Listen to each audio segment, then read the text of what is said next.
नमस्कार दोस्तों, welcome to SG edu centre. SG edu centre में आप सभी का स्वागत है। दोस्तों आज है 3 मार्च और 3 मार्च के जो भी इम्पोर्टेंट करंट अफेयर है उसको हम लोग एमसीक्यू के थ्रू देखने का प्रयास करेंगे। आइए शुरू करते हैं। आज का कोटेशन है, success in exam isn't about luck, it's about effort. यानी सफलता किस्मत से नहीं, मेहनत से मिलती है। दोस्तों 2 मार्च के जो हम लोग करंट अफेयर देखे थे उसको हम लोग शॉर्टली में रिवाइज कर लेते हैं कि मैत्री ऐप किस मंत्रालय द्वारा विकसित किया गया। तो बंदरगाह, नौवहन एवं जलमार्ग मंत्रालय के द्वारा। सेकंड क्वेश्चन था कि हाल ही में भारत का सबसे बड़ा प्राणी मित्र राष्ट्र पुरस्कार जो पशु कल्याण के लिए दिया जाता है किसे प्रदान किया गया। तो दोस्तों इसे Radhe Krishna temple elephant welfare trust को दिया गया था। थर्ड क्वेश्चन था कि हाल ही में रक्षा मंत्री राजनाथ सिंह ने रक्षा मंत्रालय की द्विवार्षिक हिंदी पत्रिका का शुभारंभ किया, उसका नाम क्या था। तो उसका नाम दोस्तों था सशक्त भारत। फोर्थ क्वेश्चन था कि हाल ही में माइक्रोसॉफ्ट की सहायता से किस राज्य में एआई आधारित प्रोजेक्ट फॉर्म वाइब्स विकसित किया गया। तो ये था दोस्तों महाराष्ट्र में।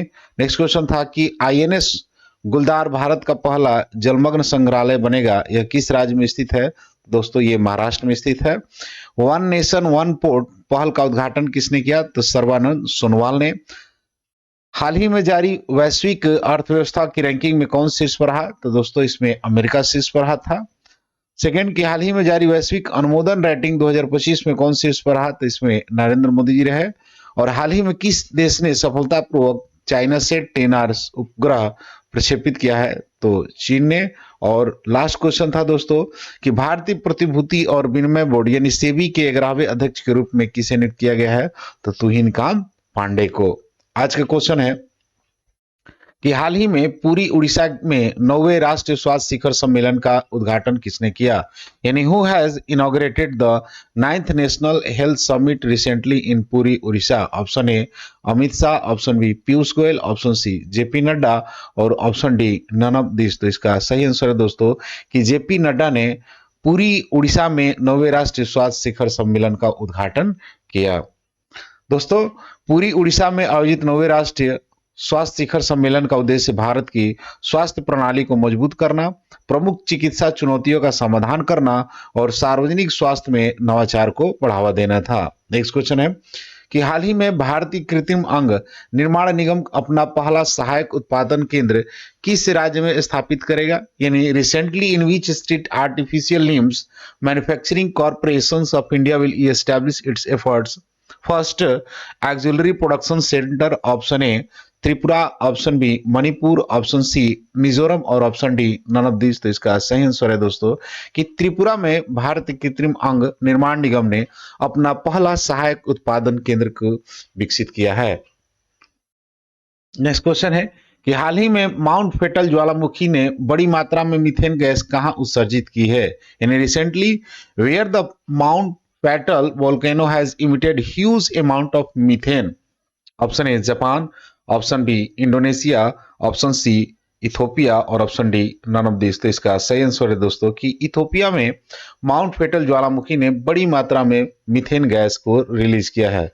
दोस्तों माउंट फेटल ज्वालामुखी से बड़ी मात्रा में मीथेन का उत्सर्जन जलवायु परिवर्तन पर इसके प्रभाव को लेकर बड़ा ही चिंतनीय विषय बना हुआ है, क्योंकि मीथेन एक शक्तिशाली ग्रीन हाउस गैस है जो कि वैश्विक तापमान के वृद्धि में योगदान दे सकता है।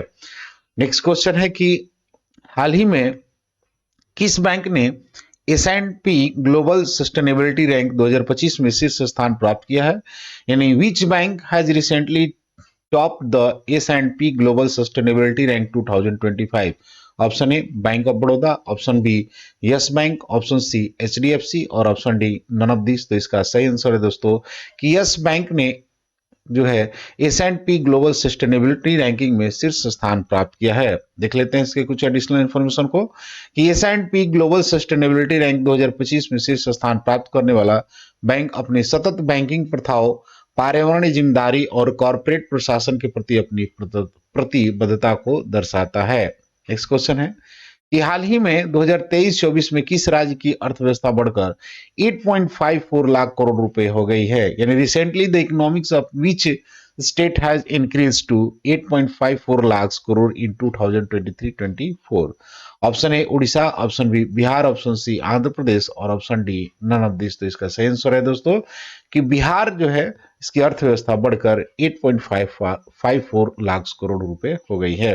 दोस्तों, राज्य की आर्थिक वृद्धि बुनियादी ढांचे, उद्योग और निवेश में महत्वपूर्ण विकास को दर्शाता है, जिससे समग्र प्रगति में योगदान मिलता है। नेक्स्ट क्वेश्चन है कि हाल ही में किसकी आत्मकथा दियासलाई जारी की गई है, यानी who autobiography Diyasalai has been released recently. Option A Arun Jaitley, option B Manohar Parrikar, option C Kailash Satyarthi और option D none of this. तो इसका सही आंसर है दोस्तों कि कैलाश सत्यार्थी ने अपनी आत्मकथा दियासलाई जारी की है। दोस्तों, दियासलाई लेखक के महत्वपूर्ण अनुभवों और योगदान को दर्शाता है, जिससे उनकी यात्रा और प्रभाव को गहरी झलक मिलती है। नेक्स्ट क्वेश्चन है कि हाल ही में भारत के किस वन्य जीव बचाव केंद्र को प्राणी मित्र राष्ट्रीय पुरस्कार से सम्मानित किया गया, यानी which wild life rescue centre of India was recently awarded the Prani Mitra Rashtriya Puraskar. Option A Nokrek, option B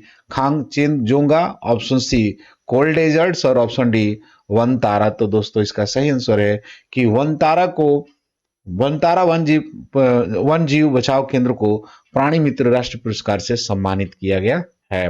दोस्तों, प्राणी मित्र राष्ट्रीय पुरस्कार उन संस्थानों को दिया जाता है जो भारत में वन्य जीव संरक्षण और बचाव के प्रयासों में असाधारण योगदान देता है। नेक्स्ट क्वेश्चन है आधार गुड गवर्नेंस पोर्टल फरवरी 2025 में किस मंत्रालय द्वारा लॉन्च किया गया, यानी Aadhaar good governance portal was launch by which ministry in February 2025। Option A ministry of information and broadcasting, ministry of youth affair and sports, option C ministry of electronic and information technology और option D none of this. तो इसका सही answer है दोस्तों कि ministry of electronics and information technology द्वारा आधार good governance portal फरवरी 2025 में लॉन्च किया गया। दोस्तों, आधार गुड गवर्नेंस पोर्टल फरवरी 2025 में इलेक्ट्रॉनिक्स और सूचना प्रौद्योगिकी मंत्रालय द्वारा लॉन्च किया गया। यह पोर्टल आधार प्रमाणीकरण अनुरोधों की स्वीकृति प्रक्रिया को सरल बनाने, आधार को अधिक उपयोगकर्ता अनुकूल बनाने और सेवाओं तक पहुंच में सुधार करने के लिए विकसित किया गया है। नेक्स्ट क्वेश्चन है कि 2025 में वैश्विक अर्थव्यवस्था रैंकिंग में भारत की स्थिति क्या है, यानी what is the position of India in the global economic ranking 2025। Option A 27, option D 28, 18, option C 5th और ऑप्शन डी 11th। तो इसका सही आंसर है दोस्तों कि 5th इंडिया का रैंकिंग रहा है।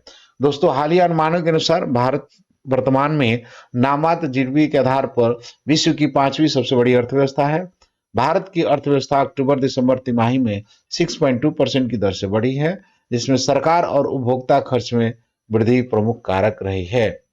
दोस्तों, आज का लास्ट क्वेश्चन है कि हाल ही में सेना प्रमुख ने प्रथम विश्व युद्ध के भारतीय सैनिकों को कहां श्रद्धांजलि दी, यानी recently where did the army chief pay tribute to the Indian soldiers of the first world war. Option A Russia, option B Germany, option C France और option D none of this. तो इसका सही answer है दोस्तों कि France में सेना प्रमुख ने प्रथम विश्व युद्ध के भारतीय सैनिकों को श्रद्धांजलि दी है। दोस्तों, भारतीय सेना प्रमुख जनरल उपेंद्र द्विवेदी ने फ्रांस के न्यूवे चैपल में स्थित भारतीय युद्ध स्मारक पर प्रथम विश्व युद्ध में शहीद हुए भारतीय सैनिकों को श्रद्धांजलि अर्पित की है। दोस्तों, पिछले वीडियो का क्वेश्चन था कि भारतीय प्रतिभूति और विनिमय बोर्ड सेबी के ग्राह्य अध्यक्ष के रूप में किसे नियुक्त किया गया है। तो इसका सही आंसर था दोस्तों कि तुहिन कांत पांडे, यानी ऑप्शन सी तुहिन कांत पांडे थे।